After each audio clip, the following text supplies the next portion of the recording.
Sasa kile zinatoka zinakotoka ndiko ambako natamani sasa ni vizuri tukashare hizi ideas, tukashare mawazo kwamba sio tu kwa Yanga lakini na klabu nyingine zote, mashabiki ni vizuri wakati timu zetu zinakuwa, kuna hasara zake za kukua.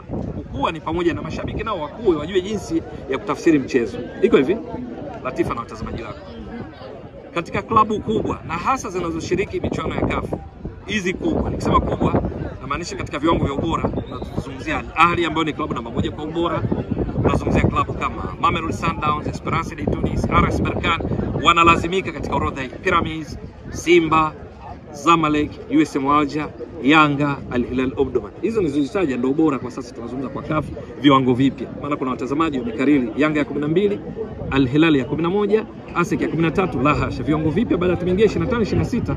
Yanga ni ya 9, ya 10 Al Hilal Omdurman, za mbele ndio nimetoka kuzitaja, si ndio? Kwenye michuano ya CAF watu hawachukui ubingwa wala kufika fainali kwa kucheza soka sambusa, soka biriani.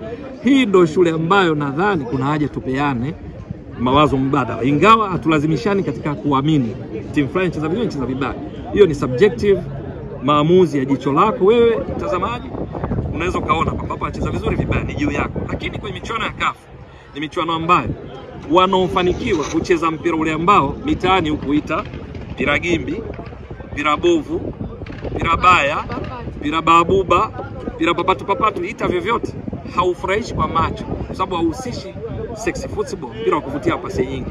Nazungumzia wanaofanikiwa. Ukitaka kuwa msindikizaji kwenye michuano ya CAF, alimradi kushiriki, unaweza sasa ukacheza mpira sambusa, soka biriani. Kwa sababu mwisho wa siku rekodi zinaonyesha ufiki mbali. Ukiondoa timu moja tu inayocheza mpira wa kuvutia katika michuano ya CAF, inaitwa Mamelodi Sundowns ya Afrika Kusini, ambayo yenyewe bahati mbaya sana kwake, tangu itoa ubingwa ikiwa chini ya Pitso Mosimane mwaka 2016, msimu 2016-17, haijawahi kutoa taji la ligi ya mabingwa barani Afrika kwa misimu yote iliyobaki. Ila yenyewe ndio inasifika kwa soka sambusa, soka biriani. Wanaochukua ubingwa, rekodi zinaonyesha kwenye kazi data ya CAF, huwa wachezi huo mpira wa soka biriani, soka sambusa. Si unaelewa vizuri? Katika misimu 10 iliyopita, misimu 10 kwa CAF tunahesabu vipi? Awali CAF walikuwa na kalenda hii. 2017 ni msimu, 2018, halafu akaanza kuhesabu misimu inayoingiliana. 2018, 19, 20, 23, 24, 25 msimu uliomalizika. Timu iliyowahi kutoa ubingwa huku ikimiliki zaidi mpira ni moja tu, ambayo ni Al Ahly msimu wa 2019 2020, ilikuwa inamiliki mpira wastani wa 56%. Kwa wastani ilikuwa passes wastani per match, ilikuwa inapiga pasi 376. Ndio pekee iliyokuwa imeongoza kwa umiliki wa mpira, kucheza soka sambusa, soka biriani, alafu ikatoa ubingwa. Zilizobaki zote kwa katika misimu 10, moja ndio ilikuwa inamiliki mpira, inacheza soka la kuvutia, ikatoa ubingwa, ambayo ilikuwa inamiliki zaidi mpira, pasi chache, pasi 376, ni Al Ahly. Misimu mingine yote, misimu 9, mimi nimeangalia research yangu misimu 10 kama mfano. Misimu 9 kwa lugha nyingine 90% ya mabingwa wa ligi ya mabingwa barani Afrika hawachezi huu mpira ambao mashabiki wanaupenda, soka sambusa, soka biriani. Si unaelewa vizuri? Na nitakupa mfano. Msimu uliomalizika bingwa ni nani? Ni Pyramids. Si ndio? Pyramids umiliki wake wa mpira ulikuwa 50% tu. Walioongoza kumiliki mpira ni Mamelodi Sundowns, walimiliki mpira kwa 64%. Wa pili unajua nani?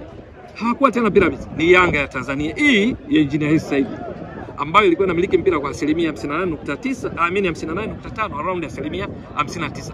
Ndio timu ya pili kwa kucheza soka sambusa, soka biriani.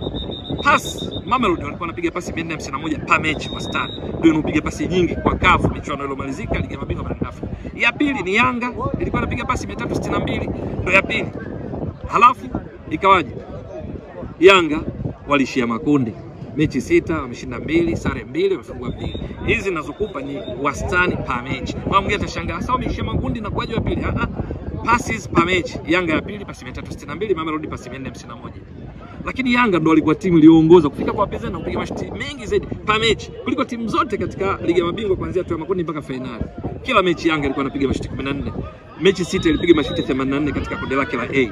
Ya pili ni Al Ahly ya Misri, ilikuwa inapiga mashuti kwenye namba sasa 13.8, around mashuti 14. Mwisho wa siku wamepiga pasi nyingi, wamiliki sana mpira, alafu walishia wapi? Wameishia makundi. Si unaelewa vizuri? Mamelodi wameishia wapi? Wameishia finali. Bingwa nani? Pyramids. Pyramids kumiliki 50%. Pyramids, takwimu alizoongoza Pyramids ni kupiga mipira mirefu. Kila mechi kwa wastani walikuwa wanapiga mipira 28. kwa mechi zote 12 ni pasi takriban 236, pasi ndefu zinaenda kwa kina Maele, zinaenda kwa kina Ibrahim Adel, wanapiga pale kina Ramadhani Sobi, ndo wanachukua ubingwa safi. Kwa maana hiyo ni kwamba kuna muda tuache timu ishinde, tusitake mpira ule wa kuvutia. Mimi ningetamani iwe hivyo, lakini nasisitiza mpira wa miguu ni mchezo wa wazi, ni ruhusa kila mmoja kuamini aonavyo kwenye mpira, kwa sababu ni subjective. Jicho lako Latifa sio jicho langu, lakini vizuri tukakumbushana. Iko hivi, hilo pira gimbi pira bovu lenyewe linachezwa vipi? Ndio timu kubwa zinavyocheza sasa. Wanamiliki mechi, hawamiliki mpira. Unajua kuna tofauti eh? Kumiliki mpira ndio zile pasi nyingi, watu wanashangilia na nini shibob. Lakini kumiliki mechi ni kwamba ni nyakati zipi unaamua sasa mpira niwe nao mimi, ni wakati upo unamwachia mpinzani ili ukamate nafasi muhimu alafu mdhuru kwa counter.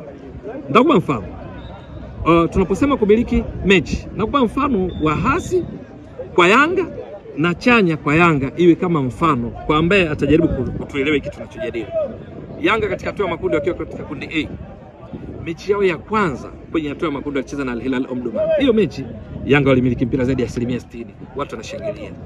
Yanga walifanya attempts, piga mashuti 15, matano on target, watu wanashangilia. Al Hilal Omdurman ikiwa anafundishwa na Florai Bengi ambaye sasa yuko Azam. Mashabiki wa Azam wajiandae.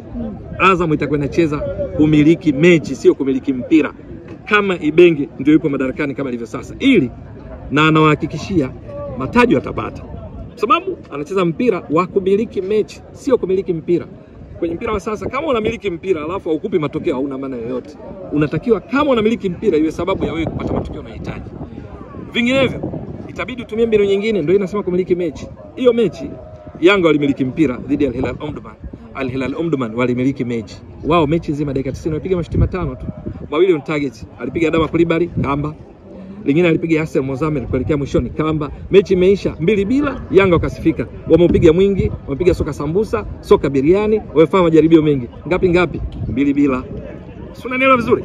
Nakutajia nyingine, Yanga dhidi ya MC Alger. Ni mechi ya maamuzi, mechi ambayo Yanga walikuwa wanahitaji ushindi wote, imma fa imma. Wakishinda wanaenda robo finali.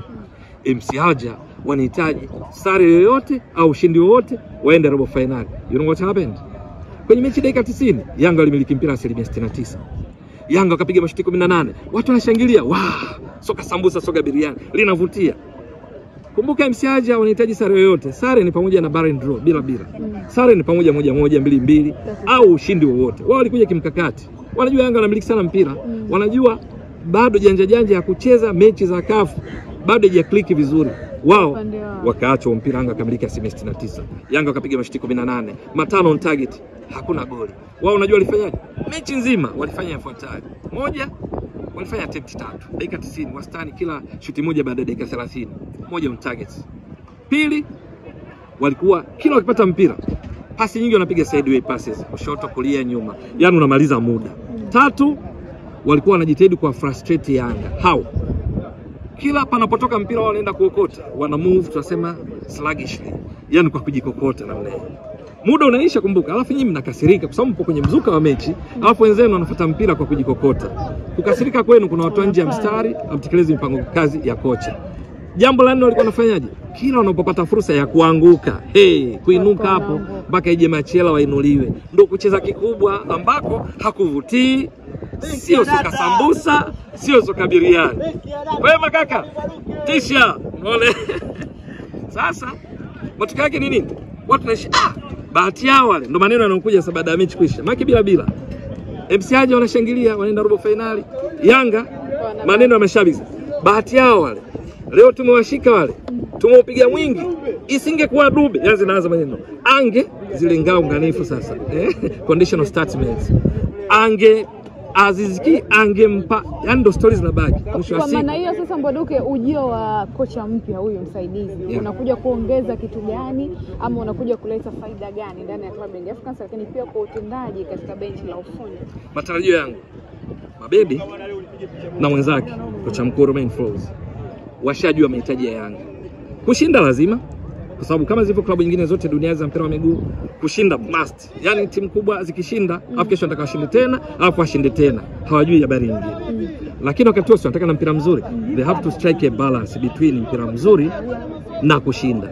Msingi wake, ujio wa Mabedi, matarajio yangu mimi, kwa experience yake, timu ya taifa Malawi, yeye mwenye akiwa mchezaji mahiri, akicheza katika PSL, akiongoza timu za PSL, ataungana na Romain Folz kufanya Yanga msingi namba moja kushinda uendelee, lakini pili kuhakikisha panapostahili kucheza mpira mzuri. Tatu ambalo ndo la msingi. Hili sasa mashabiki wajiandae, wanaweza kakereka.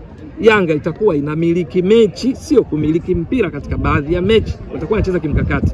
Na mfano mzuri ni kwa sijamaliza katika mifano, nikupa Hilal Omdurman na MC Alger. Nakupa mfano chanya, Yanga walionyesha namna ya kumiliki mechi. 2023-24 msimu ule, Yanga wakienda mpaka robo finali. Wakiwa chini ya Miguel Gamondi. Miongoni mwa mechi walicheza vizuri sana Yanga. Ilikuwa ni dhidi ya Mamelodi Sundowns, mechi za robo finali. Kwa Mkapa bila, Afrika Kusini bila, Yanga wakatoka kwa mikwaju ya penalty. Nakupa scenario ilivyokuwa kwenye mechi zote mbili. Mechi ya kwa Mkapa, Yanga ndo